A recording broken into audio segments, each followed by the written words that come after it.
আসলে ঠিক বইমেলার সাথে সরাসরি জড়িত নয়, সেটা বরং অনেক বেশি প্রধান হয়ে উঠল। সেটা হচ্ছে শেখ হাসিনার ছবি দেয়া একটা ডাস্টবিন। অনেকেই সেটার কাছে গিয়ে ছবি তুলেছেন। আমাদের এই সরকারের প্রেস সচিব জনাব শফিকুল আলম ভাই তার একটা ছবি দিয়েছেন। অনেকেই খুব সমালোচনা করছেন, অনেকে প্রশংসা করছেন, কেউ কেউ সরাসরি এটা নিন্দা জানাচ্ছেন। আমি ব্যক্তিগতভাবেও দেখেছি কেউ কেউ এটাকে পছন্দ করছেন না, আবার কেউ কেউ আকারে ইঙ্গিতে লিখছেন সম্ভবত। যেমন আমি একজন খুবই বিখ্যাত এবং শ্রদ্ধেয় মানুষ জনাব আনু মোহাম্মদের একটা স্ট্যাটাস একটু পড়তে চাই। তিনি বলছেন, খুব বাজে, রুচিহীন এবং দায়িত্বহীন সংস্কৃতির পরিচয় দিয়ে শুরু হলো বাংলা একাডেমির বইমেলা, নিন্দা জানাই। উনি কাকে ইন্ডিকেট করেছেন নিশ্চিত নয়, তারপরও আমি ধারণা করি বা এটা বিশ্বাস করার যৌক্তিক কারণ আছে, এটাকেই তিনি ইন্ডিকেট করেছেন এবং এর নিচে মন্তব্যে অনেকে তার সাথে সহমত জানাচ্ছেন, কেউ কেউ প্রতিবাদও করছেন।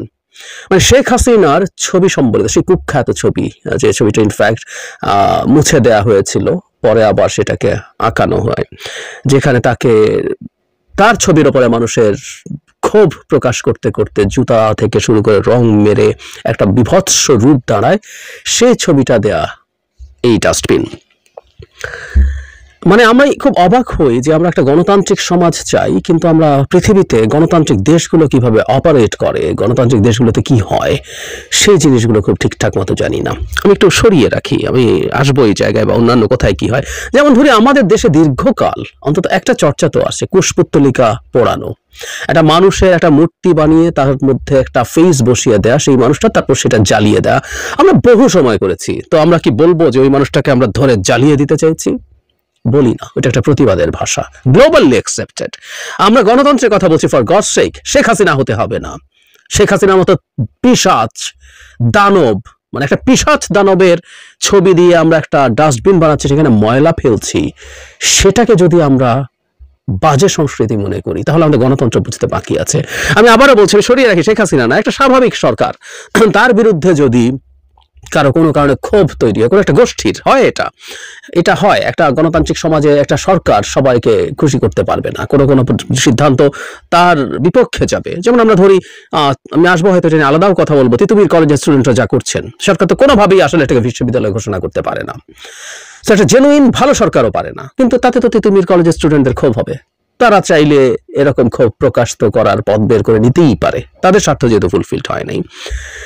বহু বহু বহু ঘটনা ঘটে। আমি খুব রিসেন্ট একটা ঘটনার কথা মুহূর্তেই মনে পড়লো, মানে ট্রাম্পের মতো লোক, যে যথেষ্ট গণতান্ত্রিক হিসাবে যার বদনাম আছে, সেই ট্রাম্প ক্ষমতায় থাকাকালীন সময়ে দ্য এম্পায়ার হ্যাজ নো বলস এরকম একটা নাম দিয়ে ট্রাম্পের অত্যন্ত বডি শেমিং করা একটা স্ট্যাচু আমেরিকার বিভিন্ন শহরে রাখা হয়েছিল, প্রকাশ্য রাস্তায় মানুষ গিয়ে ওটার সাথে ছবি তুলেছে, ফান করেছে।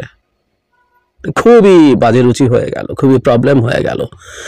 তো আসলে সেটা না সারা পৃথিবীতে ডেমোক্রেসিতে আপনার ক্ষোভ প্রকাশের সুযোগ, এবং সেটা বহু সময় মনে কারো কাছে মনে হতে পারে যে এটা ঠিক হয়নি, কিন্তু এটা অ্যাকসেপ্ট করার মানসিকতা থাকা। আবারও বলছি, একটা সরকার যদি খুবই ভালোভাবেও দেশ চালায়, কোনো গোষ্ঠী কোনো গ্রুপ যদি মনে করেন যে তার ভাল লাগছে না, তার বিরুদ্ধে গেছে সরকার, তিনি সন্তুষ্ট নন, তিনি তার এই ধরনের প্রতিবাদ জানাতে পারেন। একটা ডাস্টবিন কেন, আরো এমন কোনো জায়গায় তার ছবি রাখা যেতে পারে যেটা কোনো রকম মানে আরো কারো কাছে মনে হতে পারে আরো বেশি ভয়ঙ্কর।